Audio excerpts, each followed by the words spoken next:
What's going on today, YouTube? I hope everybody's having a good day today. It's a beautiful day. Today is Saturday afternoon, around 3-ish. I'll come to you guys today with a video. This one's going to be kind of a trial experiment slash testing to see if it works. First of all, it's good weather today in North Carolina. So it's about, it's like in the mid 50s right now. So it feels good. And I don't have to wear a sweatshirt today, thank goodness. So today's video, I'm going to be talking about, or I'm going to show and try cleaning some parts. All right, I was doing research on how to clean engine parts, and I came across you can use Easy Bake oven cleaner, or Easy Off oven cleaner to clean it. I'm going to test that out. I'm going to see if that works. If it does, then I'll probably be using that compared to buying degreasers and stuff from now on. I saw some videos and read up on it, and it looks like it works real good. So I'm going to test it out, and I'm going to find out how that works out on it. All right. So as you can see, I got two parts out today. I tried to get the nastiest looking parts I had on the engine, and the oil pan is a definite, along with the intake manifold. I could do the block and the heads, but they're going to the machine shop, so I don't really care too much about getting them super clean, other than the other day when I cleaned the block. So I'm not too worried about that. This is going to be here. I am changing out this with a Edelbrock high flow. These iron manifolds aren't bad, but I heard that, well, I know for a fact you get better flow with the Edelbrock aluminum ones. So this is going to get changed out, but I might end up selling it, or I might just keep it in the case if I ever want to put it back on. Oil pan, different story. It's definitely going to get reused. Now I try not to mess with this stuff as much as possible. That way it shows true reflection. But I did have to get a rag and wipe out down here because it was like a layer of sludge like that thick down there. So I try to get that up, because if not, then we'd be waiting forever. So pretty much all I'm going to do is I'm going to spray these down oven cleaner, let it soak for like 15 minutes, maybe 20, get back, rinse it off, and see what the results are. All right. So if you see here, you notice that we have the stuff that I'm going to be using today. I bought 2 cans of this heavy duty oven cleaner. I got the Great Value brand from Walmart because it's cheaper, and I'm pretty sure it does the same thing. I don't think the name brand is going to alter the results, so I'm not too worried about it. I got the heavy duty one, and I got another can over there. I got a wire brush. I don't intend on initially scrubbing anything at all, but if it needs a little scrub help to help get it clean, then so be it. You always need a pack of rags when working, because shit goes bad and you always got to wipe stuff up.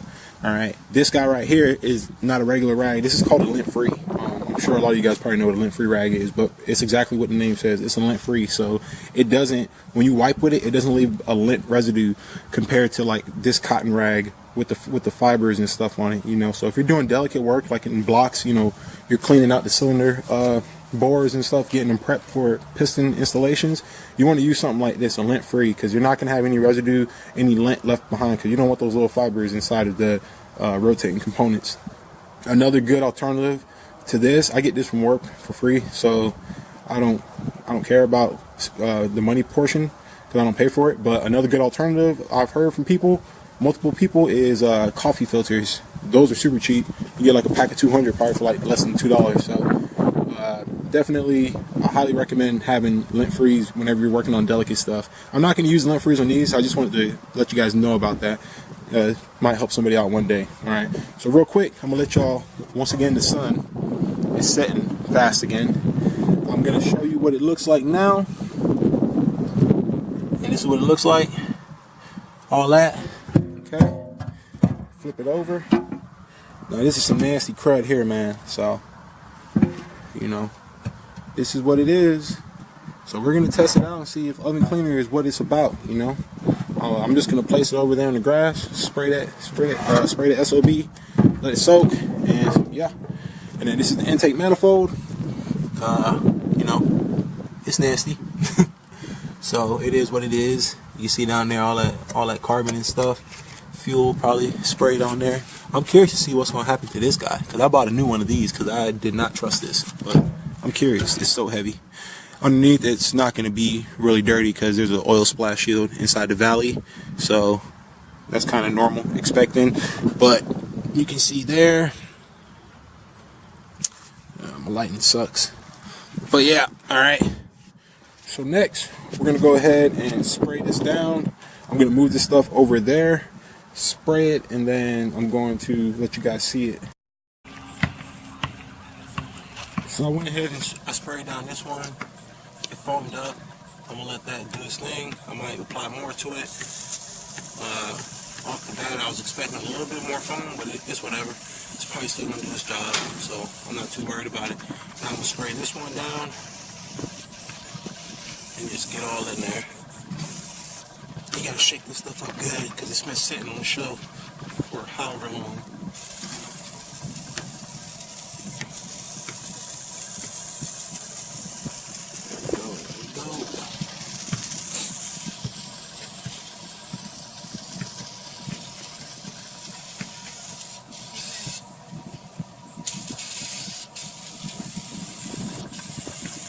Trying to get a good coat all over it. I can smell it though, it's still strong. I've never used this even for my own oven.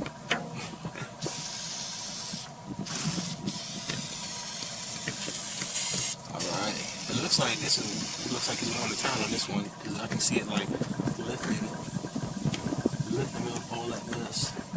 I'm going to flip it over. I'm going to hit the outside.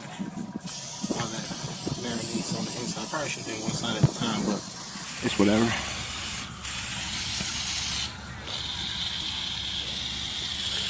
Heck yeah. Cover this thing up.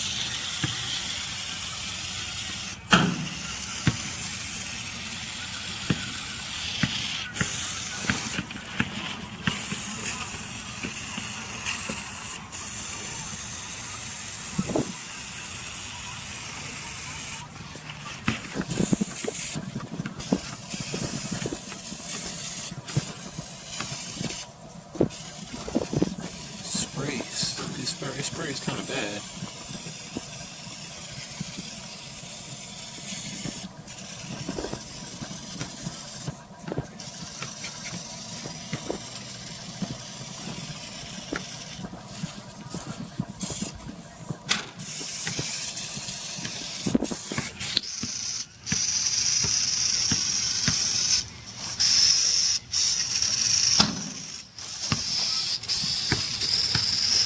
Alright, that's done. I'm gonna let that soak and chill for a minute. I'm gonna get about, the sun's setting fast, so I'm gonna give it like maybe about 10 minutes and hit it with a pressure washer and get back to y'all with it. Alright, I'm back. It's been about, I don't know, I think it's been like 10 minutes right now, so I'm gonna go ahead and rinse it off now. It's still foamy looking. It looks like in some parts it lifted it up because you can see the white foam turn brown from the grease, but then in other parts it kind of just separated from it. So I don't know what's gonna happen. When I hit it with the pressure washer, I will see and find out.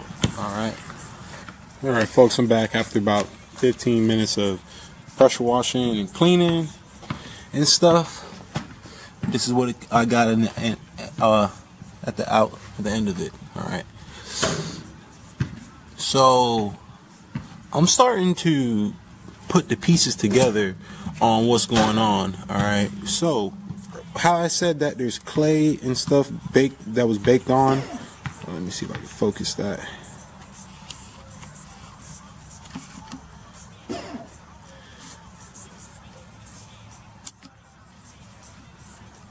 Trying to focus.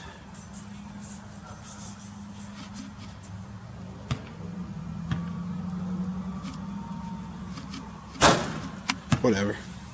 Anyways, so how I said before, how there's clay and stuff, I'm starting to believe that it's not clay. I think this is undercoating. This is definitely undercoating, some type of spray. What it looks like happened is at one point they undercoated the frame with the engine installed, and they hit all of this stuff because this is over. That is over the orange paint that was on this oil pan, and it looks like they did that under the frame, and it makes sense now why it was so hard to scrape and clean the bottom of the block over here. It makes sense now why it was so hard to clean all of this stuff when I was cleaning it, because I thought the dirt was so baked on there it wouldn't come off, like it would turn into clay. But now it's starting to the pieces are starting to add up. See what happens when you clean stuff? You find out answers. So yeah, so I'm now realizing that at one point they undercoated all of this, and that's why it's being so hard to clean it. So this is how it came out after I soaked it with the oven cleaner. I soaked it with the oven cleaner and then hit it with the pressure washer. Alright. Now granted, a lot of people don't have a pressure washer. It is what it is. I use the 10-piece nozzle, which is the fine, it's like about as wide as my finger, a bead of water coming out. And I just hit it and I was knocking chunks of this off while doing it. It just was taking a long time, and I didn't want it to get dark before I was done. So yeah, this is what it came out with. If you was to use a water hose, the grease would come off. The grease would come off, and it would just have this black residue. But I was dropping it down to bare metal, so that's why that looks like that. I'm gonna hit this with a wire brush after and get that cleaned up. Now, moving on to the manifold. Or I'm sorry, yeah, I'm right. Intake manifold. I don't know why I can't think today. So this is what it came out to. I did 0 scrubbing on this. This came out better than the oil pan did. 0 scrubbing. I sprayed it, let it soak. I mean, shoot, you can even see the part number on the O-ring. I hit it, and then I just let it soak, and then I came with the pressure washer, and I cleaned it up, and I rinsed it off. Basically, I even sprayed in here. I mean, it probably got the carbon. It got the carbon cleaned up off of it. That's just fouling right there. Same thing down here. Well, it's a little bit, but whatever. All right. So it works. It definitely works. I would recommend this as a part cleaner. If you, granted, you're not in the same situation I am, where you have parts that have dirt baked on it and undercoating on top of paint and all sorts of stuff. But if it's just a standard engine with grease on it and you spray this on, it's gonna clean it, without a doubt. And then also, you can always remember, you can always do a second coat. So if I wasn't happy, like, I'm gonna do a second coat on the inside. I forgot to show you guys the inside of the oil pan. I'm gonna do a second coat. So if you see this side, I sprayed the whole thing like you guys saw, and this side I hit with the pressure washer and I was cleaning it. You can see where I left some. Now this is grease. All right, that's oil. It didn't take all of that off. I think it needs to soak more. So I'm gonna spray this again and clean this again. This side, you can see where the wand was hitting it and cutting all the grease out and stuff, because I guess I didn't let it penetrate enough, or maybe it's just too much grease and sludge. So I'm gonna wipe all this out with a rag to kind of help it out with some carb cleaner. Wipe it out, respray it again, and see how it looks after that. So, but that's what it came out to. So I think this stuff works. This is an awesome ass hack if you don't want to spend money buying engine degreaser. And honestly, I don't think engine degreaser works as good as this, because I have a bottle of engine degreaser. Granted, it's the Walmart brand, but it's still engine degreaser, the foam one. And I know for a fact it would not have done this. At least I would have had to go through maybe 2 cans to get it like this. And keep in mind, people, this is without scrubbing. Like, I did not put 1 ounce of elbow grease into this. Just straight up spray and rinse. So I can imagine, you know, if you got like aluminum heads, aluminum manifold, whatever it may be, and they got grease and dirt and oil on it. If you got some of this inside your house, don't go waste your money on engine degreaser. Use this. Save money, man. Life hack. So I approve of this. I definitely approve of this. I like that. It's actually looking at it now makes me almost just want to put this one back in. But this sucker weighs probably about 65 pounds. So it's heavy. It's gonna feel a lot better with that aluminum intake on. So I can't wait to put that on. This even came out pretty good. Heck yeah. I mean, I wouldn't use it again, but it cleaned it for the most part. So that's pretty cool. Heck yeah.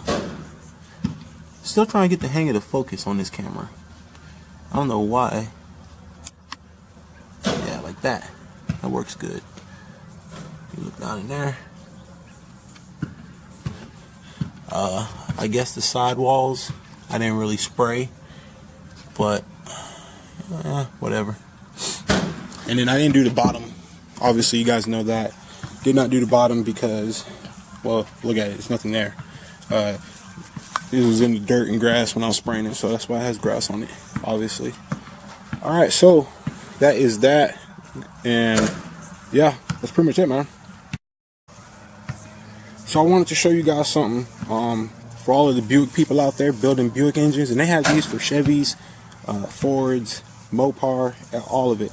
Alright, but this one is good, especially if you're like new when it comes to rebuilding engines. If you have mechanical experience or understand how tools and measurements and stuff like that works, you'll be able to understand this like real easy. I got this book off Amazon. It was like 20 bucks, and it comes with seriously, it comes with every step by step.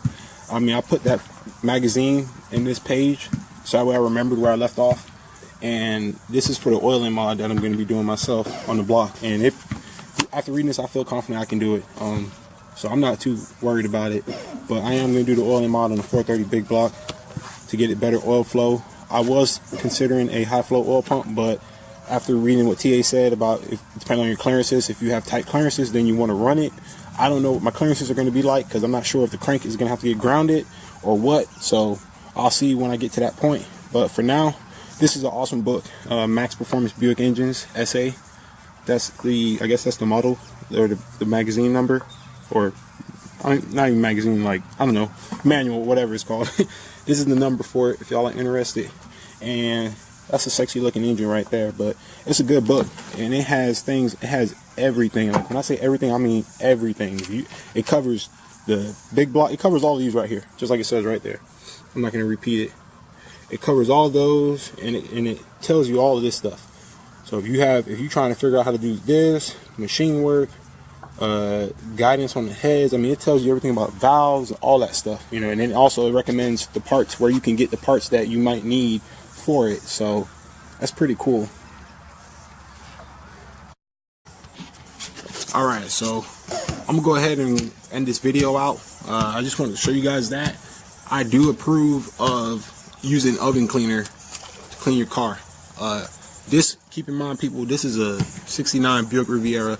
I don't know when the last time this engine got taken apart. I don't know how old it is or what, but keep in mind that it's old. So if it cleaned that stuff, and Lord knows how long that's been sitting there, if you got a car that's, you know, an everyday driver, but you trying to rebuild the engine, or, you know, maybe it's a 90s like Camaro, Mustang, or even the 80s, and you trying to clean it, it's gonna work. So I highly recommend it.